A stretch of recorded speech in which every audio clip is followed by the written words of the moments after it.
বলি প্রথাকে আমরা সমর্থন করি না, তবু এখানে বলি প্রথা কিন্তু এখনো চালু আছে।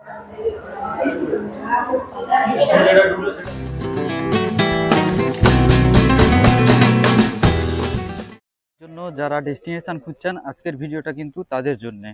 তো ভিডিওটা স্কিপ না করে অবশ্যই পুরোটা দেখতে থাকুন। আমরা আজকে তিনটা যে জায়গা এক্সপ্লোর করব, সেই তিনটা জায়গা কিভাবে এক্সপ্লোর করব, কিভাবে যাবেন, সবকিছু ইন ডিটেলসে আজকের ভিডিওতে আমি আপনাদের বলছি। থাম্বনেইল আর টাইটেল দেখে নিশ্চয়ই বুঝতে পেরেছেন যে আজকে আমি আপনাদের কোথায় নিয়ে যেতে চলেছি। আমি আজকে আপনাদের নিয়ে যেতে চলেছি পূর্ব মেদিনীপুর জেলার তিনটা বিখ্যাত স্পট, তাও আবার একদিনে এবং কম খরচে, যা আপনারা সহজেই এক্সপ্লোর করতে পারবেন।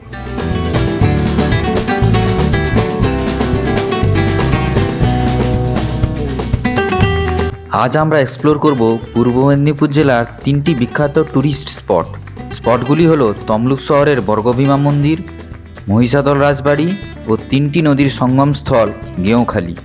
আজকের ভিডিওতে থাকছে এই স্পটগুলি যাবেন কিভাবে, কি দেখবেন, কিভাবে দেখবেন ও আরও কিছু গুরুত্বপূর্ণ তথ্য যা আপনার দরকারে লাগতে পারে এই স্পটগুলি ভিজিট করার সময়। স্পটটা হচ্ছে পূর্ব মেদিনীপুর জেলার তমলুকে অবস্থিত বর্গভীমা মন্দির। 51 সতীপীঠের অন্যতম সতীপীঠ হচ্ছে এই বর্গভীমা মন্দির। 51টা সতীপীঠের পশ্চিমবাংলাতে আছে 13টা সতীপীঠ, তার মধ্যে অন্যতম হচ্ছে এই বর্গভীমা মন্দির। দেখতে পাচ্ছেন, এটা হচ্ছে বর্গভীমা মন্দির।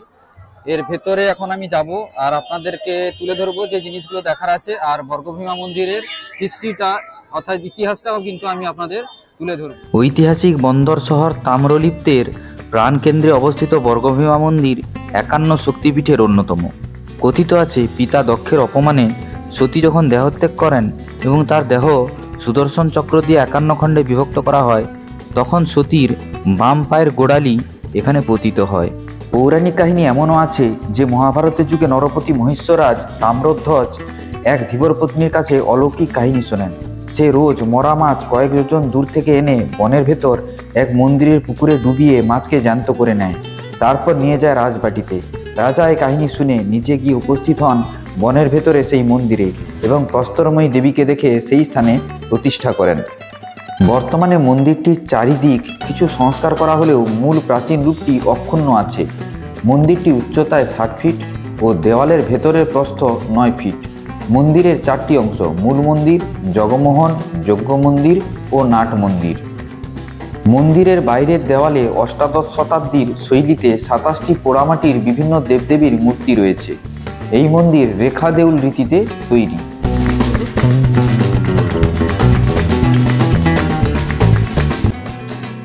বলির আচার বাতিল করা হলেও বছরে একবার এখানে বলি প্রথা হয়ে থাকে। বলি দেওয়ার জায়গা এক্ষুনি একটা বলি হয়েছে, যদিও বলি প্রথাকে আমরা সমর্থন করি না, তবু এখানে বলি প্রথা কিন্তু এখনো চালু আছে।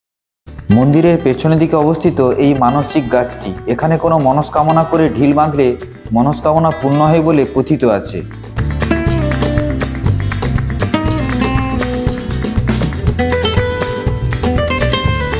স্থানীয় লোকজন এই মন্দিরে দুর্গাপুজো, বাংলা নববর্ষ ও কালী পুজো উপলক্ষে বিশাল উৎসব উদযাপন করে থাকেন। বেশিরভাগ শক্তিপীঠের মতো এখানে দেবীর প্রসাদ নিরামিষ হয় না। দেবীর প্রসাদ হিসেবে এখানে শোল মাছ বাধ্যতামূলক।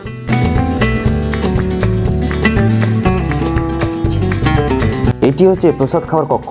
যারা দেবী মাতার প্রসাদ গ্রহণ করতে চান তাদের মন্দিরের ভেতরে অবস্থিত নির্দিষ্ট কাউন্টার থেকে কুপন কাটতে হয়। তবে প্রসাদ পেতে হলে সকাল 10টার আগে এখানে এসে উপস্থিত হতে হয়। ভক্তগণের উদ্দেশ্যে মন্দির কমিটির দেওয়া কিছু নির্দেশ চাইলে ভিডিওটি পজ করে পড়ে নিতে পারেন। এটি হলো মোটরসাইকেল রাখার কাউন্টার। যারা বাইকে আসবেন তাদের যাতে কোনো অসুবিধা না হয়, কর্তৃপক্ষ তার ব্যবস্থা করে রেখেছেন। এছাড়া যারা প্রাইভেট কার বা অন্য কোনো গাড়িতে আসবেন তাদের জন্য আছে এরকম কার পার্কিংয়ের আলাদা জায়গা, যা মন্দির থেকে 300 মিটার সামনে অবস্থিত। আমরা এখন এসেছি আমাদের সেকেন্ড স্পট, অর্থাৎ মহিষাদল রাজবাড়িতে। এখানে টিকিট কাউন্টার আছে, টিকিট কাউন্টারে টিকিট কেটে আমরা ভেতরে প্রবেশ করব আর দেখি কি আছে। আপনাদের দেখাচ্ছি, পুরো যা যা দেখবো সেটা আপনাদের সম্পূর্ণ তুলে ধরছি।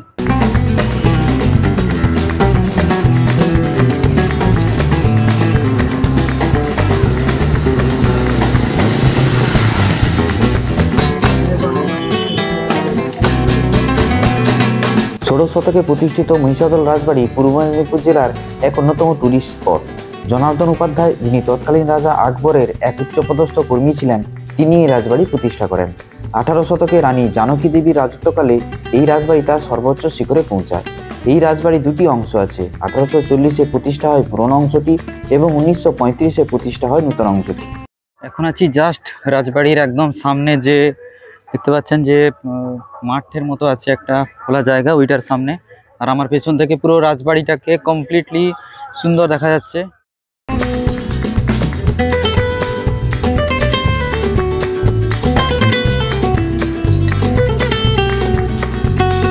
বর্তমানে রাজবাড়িতে দেখার জন্য একটি মিউজিয়াম আছে, যেখানে দেখতে পাবেন 16 ও 17 শতাব্দীর শিকার করা অস্ত্রশস্ত্র, কিছু পেন্টিং ও পুরনো আসবাবপত্র।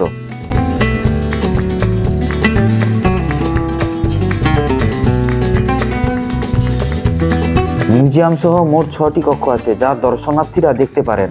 সেগুলি হলো অস্ত্রকক্ষ, লাইব্রেরি, খেলার কক্ষ, শোবার ঘর, মিউজিয়াম ও শিকার কক্ষ।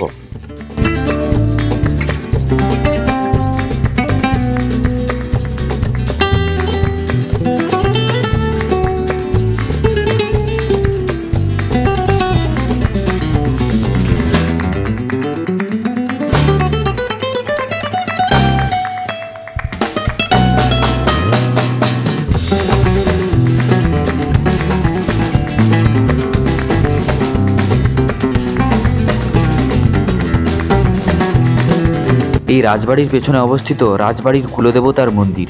এই মন্দির খোলা থাকে সকাল 7টা থেকে দুপুর 12টা ও বিকেল 3টা থেকে রাত 8টা অবধি।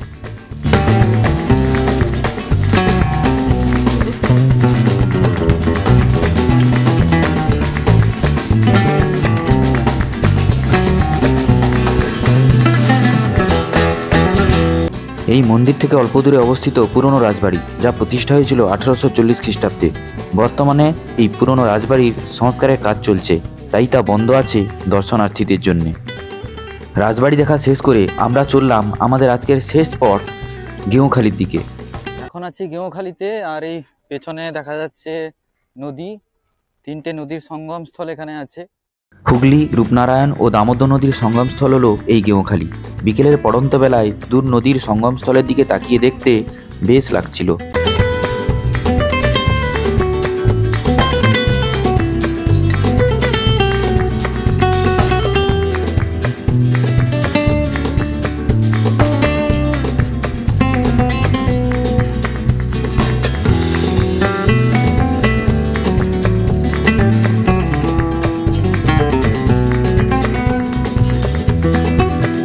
এই নদীর সঙ্গমস্থলের পাশেই রয়েছে একটি বাচ্চাদের পার্ক। সাথে বাচ্চা থাকলে জমিয়ে কিছুক্ষণ খেলে নিতে পারবেন ওদের সাথে।